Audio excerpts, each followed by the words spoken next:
Hello ji. I hope कि आप लोगों के पास आपके चाय के कप मौजूद होंगे क्योंकि कोडिंग का टाइम हो गया है।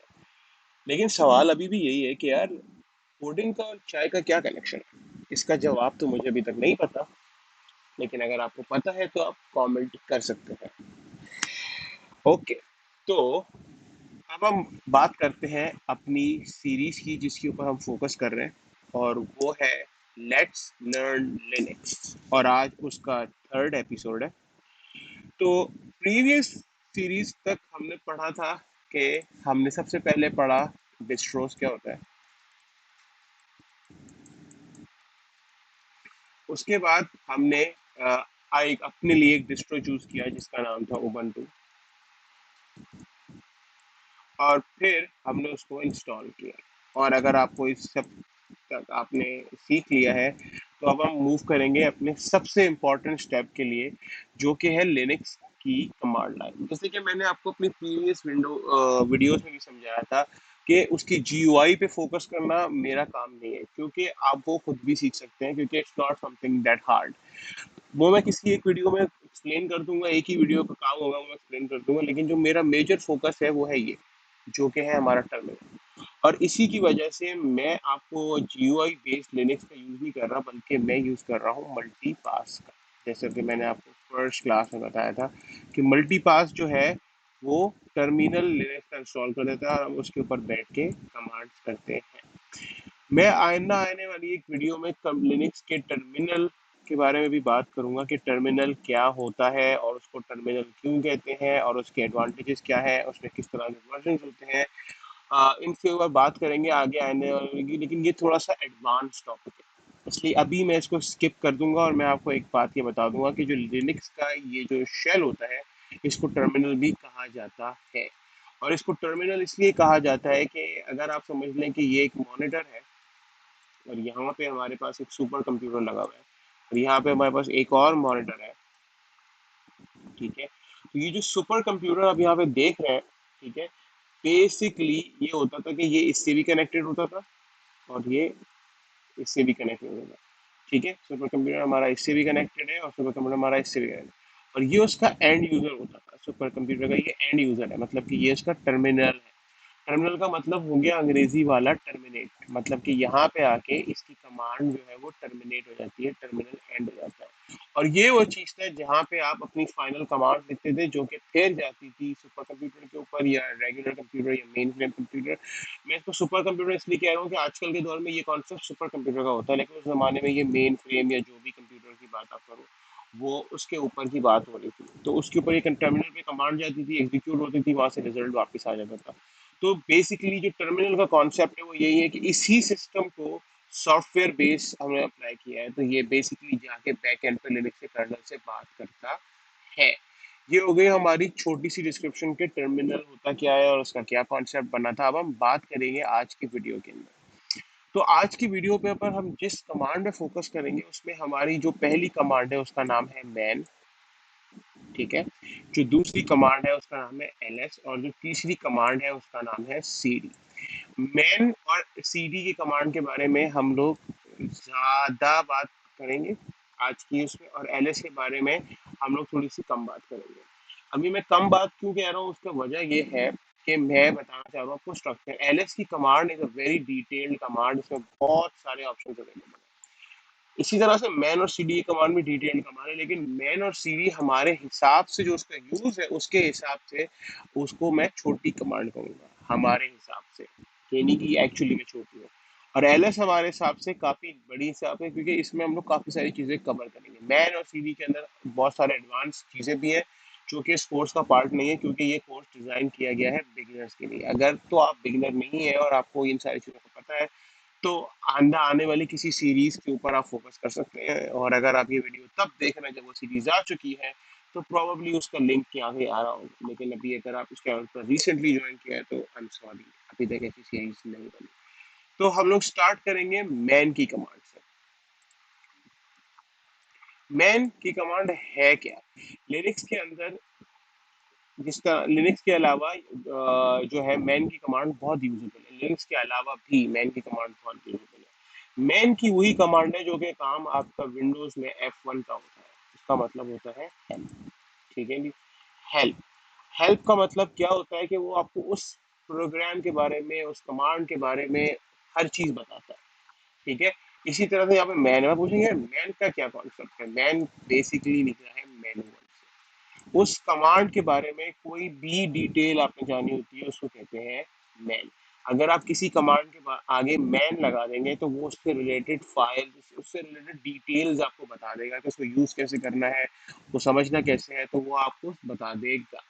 वहां से आपका कॉन्सेप्ट ऑफ मैन शुरू होता है। ठीक है ना जी। अब हम बात करेंगे कि मैन की कमांड क्या सारी कमांड्स के आगे एग्जीक्यूटेबल होती है? ऐसा जरूरी नहीं है कि वो सब कमांड के आगे मैन चले। उसकी एक वजह है। कुछ डेवलपर्स जो कि एक basically precise method of Linux development को फॉलो करते हैं, और वो डेवलपर कंटेंट जो डेवलप कर रहा है उसका focus terminal based develop application का है, तो वो मैन की कमांड या उसको एग्जीक्यूट करने के लिए एक हेल्प मैनुअल साथ इंक्लूड करेगा, जो कि मैन की कमांड को एग्जीक्यूट करने से खुल जाएगी। बट अगर वो उसका फोकस टर्मिनल डेवलपमेंट की तरफ है ही नहीं, बल्कि जीयूआई बेस्ड डेवलपमेंट है, तो हो सकता है कि वो उसको मैनुअल की कमांड को स्किप कर दे या किसी और डिजाइन कर दे, या फिर वो अपना खुद का एक फंक्शन बना दे, जो कि मोस्टली होता है डैश डैश हेल्प या डैश एच। दोनों में से कोई एक फंक्शन भी होता है। Dash dash help, dash H और मैन, ये तीनों एक ही चीज है। ठीक है।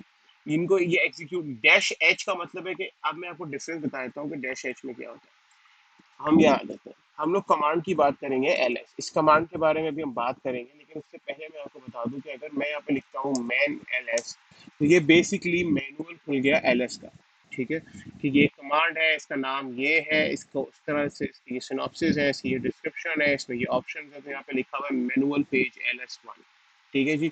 अभी इसको हम क्विट कर देंगे, हम इसे भागेंगे बाहर। अगर मैं लिखूँ ls डैश डैश हेल्प, तो क्या वही चीज खुलेगी? वही चीज खुली है, बट अब वो डिफरेंट तरीके से खुली है। पहले जो हमारे पास खुली थी वो थोड़ा डिफरेंट तरीका था।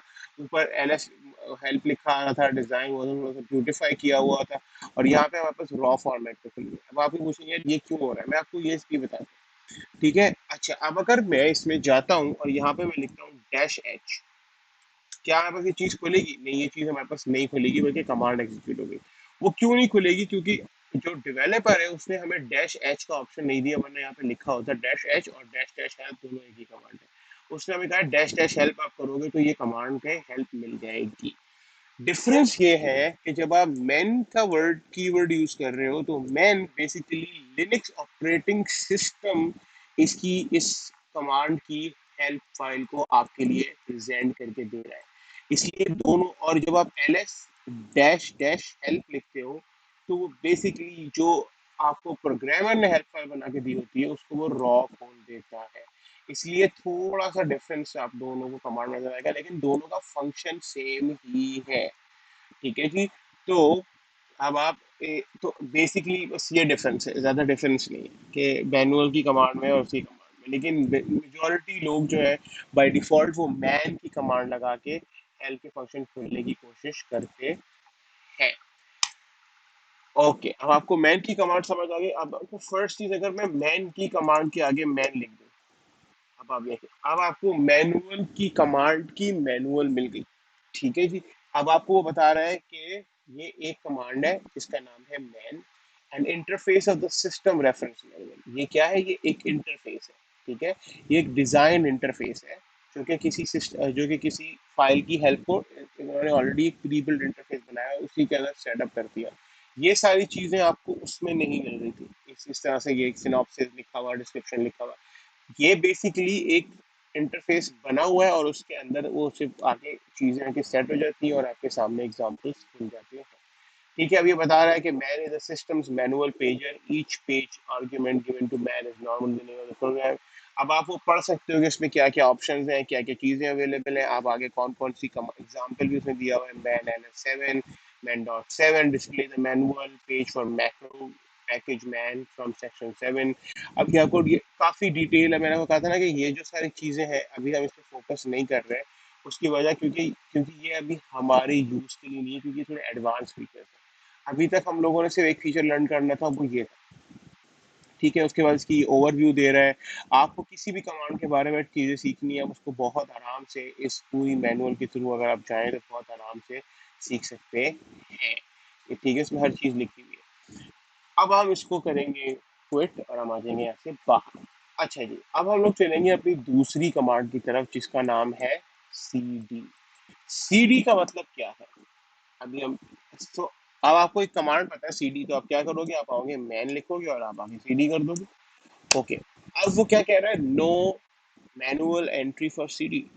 अब ये तो कंफ्यूजिंग हो गया। इसका मतलब ये है कि आपकी इसका मतलब ये है कि इस कमांड की हेल्प मैनुअल मौजूद नहीं है इस सिस्टम में। इसका ये सिंपल मतलब है कि इसकी जो हेल्प मौजूद है वो नहीं है। अगर मैं सीडी कमांड वैसे लिखता हूँ तो वो चल रही है, लेकिन मैनुअल नहीं है। तो आप सीडी डैश डैश हेल्प लिख के देख लो, क्या वो चल रही है? Yes, it is working. इसका मतलब ये है कि जिसने भी इसको डिजाइन किया है उसने बेसिकली इसको इस तरह से डिजाइन नहीं किया कि इसकी जो हेल्प फाइल है वो बाय डिफॉल्ट मैनुअल में चली जाए, मैन फंक्शन में जाए, उठा के उसको रीड करना शुरू करे, लेकिन उसने इसका अपना एक मौजूदा हेल्प मेन्यू आपको बना के दे दिए जो कि आप रीड कर सकते हैं। तो अब आपको ये मैं डिफरेंस समझाना चाह रहा था कि कुछ कमांड ऐसी होती है जिसके साथ मैनुअल की कमांड नहीं भी काम करेगी, लेकिन इसका मतलब ये नहीं है कि उसकी हेल्प मौजूद नहीं है। इसका मतलब ये कि उसका जो डेवलपर है उसने मैनुअल की कमांड के थ्रू हेल्प फाइल डिस्प्ले करने को इम्पोर्टेंस नहीं दी, और वो इसलिए नहीं दी क्योंकि बहुत सारे लोग जो है अब वो डैश डैश हेल्प की कमांड पे ज्यादा फोकस रखते हैं और मैनुअल की कमांड पे कम फोकस रखते हैं। So it is your working, आपको जो इजी लगा है उसको आप कर सकते हैं। मेरा काम आपको मैनुअल की कमांड के बारे में बताना। जी, अब हम आ गए नेक्स्ट जो कि है हमारी सीडी। सीडी की कमांड का जो डिफरेंस है वो ये है कि ये कमांड यूज होती है in to for the purpose of changing the directory. ठीक है ना?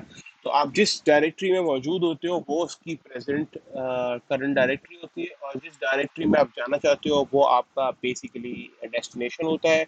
और आप लिखते हो सीडी की कमांड और आप एक डायरेक्टरी से दूसरी डायरेक्टरी में शिफ्ट हो जाते हो। अब आप ये सवाल करोगे यार डायरेक्टरी क्या चीज़ है?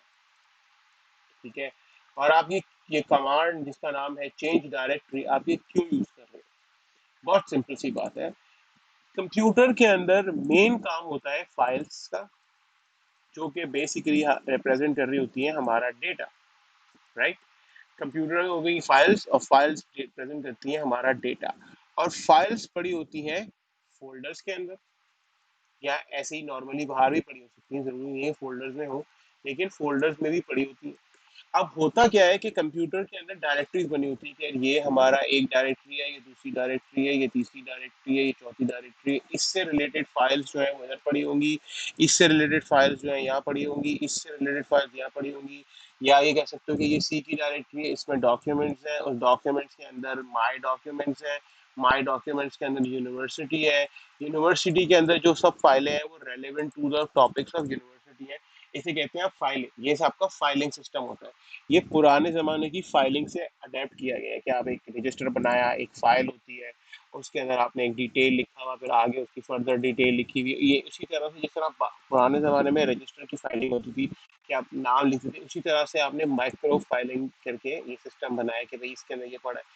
अब आपको चेंज डायरेक्टरी का फंक्शन इतना इंपॉर्टेंट क्यों है? क्योंकि जब आप इसको एक्सेस करते हो तो आप कंप्यूटर की समझ लो कि होम में पड़े होते हो। वो आपका बेसिक एक्सेस है, आप होम के फोल्डर से कंप्यूटर में स्टार्ट करते हो अपनी लाइफ। होम का फोल्डर वो फोल्डर है कि अच्छा, होम का फोल्डर फाइनल फोल्डर नहीं होता, इसके ऊपर भी कुछ फोल्डर्स होते हैं, लेकिन हम उनके बारे में बात अभी नहीं करेंगे। अगली क्लास में या आगे आने वाली क्लास में बात करेंगे जहाँ पे हम लोग फाइल के स्ट्रक्चर की बात करेंगे। तो अभी हम लोग उसकी बात नहीं कर रहे हैं, तो जस्ट रिमेंबर कि ये आपका स्टार्टिंग पॉइंट है। तो ये वो आपका स्टार्टिंग पॉइंट है जहां से आपने अपनी जर्नी शुरू करनी है। तो अगर आप अपने घर में रहते हो, ठीक है, और आपने अपने स्कूल जाना है, तो आप सबसे पहले अपने घर से अपनी जर्नी स्टार्ट करोगे। आप घर से निकले, आप गए अपने बिल्डिंग के गेट पे चले गए, ठीक है, अगर आप बिल्डिंग में रहते हो तो। वहां से आप चले गए पार्किंग में, ठीक है जी। पार्किंग से आप चले गए अपनी कार में, और कार में आपने अपने स्कूल का रास्ता तय किया। ये हो गया आपका पाथ, ठीक है। तो होम के फोल्डर के अंदर एक फोल्डर है बिल्डिंग के नाम का, उसमें एक फोल्डर है पार्किंग के नाम का, और उसके अंदर एक फाइल पड़ी है कार के नाम से, ठीक है। क्योंकि कार वो चीज है जो कि आपको दूसरी जगह पे एक एक एप्लीकेशन पे असर करने में हेल्प कर रही है। तो उसमें एक फाइल पड़ी है कार के नाम से। आपने जैसे ही कार को एग्जीक्यूट किया, कार ने आपसे पूछा डेस्टिनेशन, और उसने आपको पहुंचा दिया आपके स्कूल, ठीक है जी। यहाँ से लेके यहाँ तक का सफर जो है वो आपने तय कर लिया। अभी हो सकता है स्कूल फंक्शन कह लो, आप कुछ भी कह लो, ये आपको कार जो है वो फाइल थी, ये सारे फोल्डर्स थे उसको एक्सेस करने के लिए। अब आपको यहाँ से यहाँ जाना है, तो सब अब आप अब अगर आप विंडोज में यूज कर रहे हो, तो आप क्या करोगे, आप अपना माई कंप्यूटर पे क्लिक करोगे या एक्सप्लोरर पे क्लिक करोगे, तो एक्सप्लोरर खुल जाएगा। और जब एक्सप्लोरर खुलेगा तो यहाँ पे लिखा हुआ होगा, एक जगह सी लिखा होगा, एक जगह डी लिखा होगा, और बाकी सारे ऑप्शन होंगे। आपने कहा कि यार मैंने डी में जाना है, आपने डबल क्लिक किया, और आपके सामने फिर वो डी का आगे वाला पार्ट खुल जाएगा, उसमें फिर अगली 2-3 फाइलें होंगी। आपने उस पर डबल क्लिक किया, अनलेस एंड अनटिल आप अपनी एंड पॉइंट पे रीच नहीं करते, आप फोल्डर के अंदर फोल्डर खोलते जाओगे, और वही वाला पार्ट जैसे मैंने फोल्ड किया था वहां पहुंचोगे। इवेंचुअली आपने जाके अपने फोर्टनाइट का गेम की फाइल देखी, और आपने एग्जीक्यूट कर दिया, और आपका नया स्क्रीन खुल गया जो कि फोर्टनाइट हो गया। अब आपको उस फंक्शन के लिए बार बार अपनी डायरेक्टरी बदलनी पड़ी। डायरेक्टरी क्यों बदलनी पड़ी? हर फोल्डर को एक डायरेक्टरी कहा जा सकता है, every folder is a directory, ठीक है। तो यहाँ से अगर आपने होम से स्टार्ट किया, फोल्डर डायरेक्टरी चेंज करते गए फोल्डर डायरेक्टरी चेंज करके इवेंचुअली अब उस फाइल पे चलेगा जो आपने एग्जीक्यूट करनी है। अगर तो वो होम में पड़ी हुई है तो आपको चेंज डायरेक्टरी करने की जरूरत ही नहीं है, लेकिन अगर वो होम में नहीं पड़ी हुई तो आपको ऑब्वियसली चेंज डायरेक्टरी करनी पड़ेगी। तो माउस का जो आप फोल्डर को देख के जो विंडोज में आप माउस को डबल क्लिक करते हो, ठीक है, माउस को जो आप डबल क्लिक करते हो, वो काम बेसिकली यहाँ पे सीडी करता है, ठीक है। ओके जी, वो काम यहाँ पे क्या करता है, वो काम हमारा यहाँ पे सीडी करता है। अब आपने सीडी तो कर लिया, लेकिन आपको लेकिन जब आप एक्सप्लोरर खोलते हो तो आपको देखना होता है कि आप हो किधर। मतलब चलो ये मैंने मान लिया कि स्टार्टिंग में आप डेस्कटॉप पे खोले, आपको डेस्कटॉप पे फोल्ड फाइल्स एंड फोल्डर्स नजर आ रहे हैं, आपने अपना एक्सप्लोरर खोला तो आपके सामने सी लिखा हुआ है, डी लिखा हुआ है, ई लिखा हुआ है। अब आपको देखना है कि मेरे पास ऑप्शन सामने अवेलेबल क्या आ रहे हैं, आपको ये भी तो पढ़ना है ना। ये एक लिस्ट बनी हुई है डायरेक्टरीज की, कहा जा सकता है लिस्ट बनी हुई है डायरेक्टरीज की। अब आपने डी पे क्लिक किया, डी के अंदर चले गए, डी के अंदर जब आप गए तो आपको यहाँ पे कुछ फाइल्स नजर आ रही हैं, कुछ फोल्डर्स बने नजर आ रहे हैं, ठीक है। और इस पर्टिकुलर फोल्डर के अंदर जो फाइल है आपको उसको खोलना है, ठीक है। तो ऑब्वियसली आपको देखना पड़ेगा कि अंदर कौन कौन सा कंटेंट है, फिर आप इस फोल्डर का नाम सेलेक्ट करोगे, फिर आप आगे बढ़ोगे। तो उस चीज के लिए जो कमांड हम यूज करते हैं उसका नाम है एलएस, ठीक है। तो अगर आप जाके मैन एलएस लिखोगे तो आपको ज्यादा फंक्शन समझ आएगा, जो कि आपको बता रहा है लिस्ट डायरेक्टरी कंटेंट्स। उस डायरेक्टरी के अंदर क्या क्या है, वो ये फंक्शन, वो ये फाइल, वो ये जो है वो आपको, सॉरी, उस डायरेक्टरी में क्या क्या है, वो कमांड्स, वो जानने के लिए आप एलएस की कमांड इस्तेमाल करते हो। तो अब हम लोग आपको दिखा देते हैं इस कमांड का यूज। अब आप समझ लें कि मेरे पास जो है वो टर्मिनल खुल गया, कंप्यूटर नया नया खुला, मैंने जानना है कि मैं इस वक्त हूँ कहाँ। मुझे सेम डायरेक्टरी भी करनी है, सब कुछ करना है, मुझे एक फाइल एक्सेस करनी है, लेकिन मैं ये पहले जानना है कि मैं इस वक्त एट प्रेजेंट कहाँ मौजूद हूँ। तो मैंने फौरन से ये जानने के लिए मैं एलएस लिखूंगा? नहीं। अगर मुझे ये जानना है कि मैं इस वक्त कहाँ मौजूद हूँ, एक और कमांड हमारे पास मौजूद। तो अब हम करेंगे उस कमांड के ऊपर बात, लेकिन उसका अभी मैं डिटेल नहीं बता रहा। उसका नाम होता है प्रेजेंट वर्किंग डायरेक्टरी, कि मैं इस वक्त कहाँ मौजूद हूँ, ठीक है।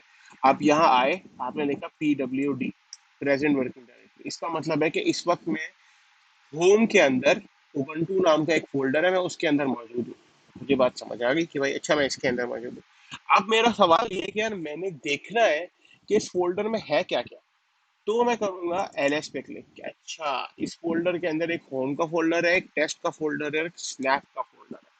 ठीक हो गई, ठीक हो गई बात। अब मैंने टेस्ट के फोल्डर के अंदर जाना है, क्योंकि मुझे पता है होम के मेरा काम का नहीं है, स्नैप भी मुझे समझ नहीं आ रहा कि इसमें क्या है, तो टेस्ट का फोल्डर है जो मुझे काम का फोल्डर है। तो मैंने टेस्ट में जाना है, तो अब मैं क्या करूंगा, मैं करूंगा cd टेस्ट, ठीक है, एंड मैं प्रेस कर दूंगा एंटर।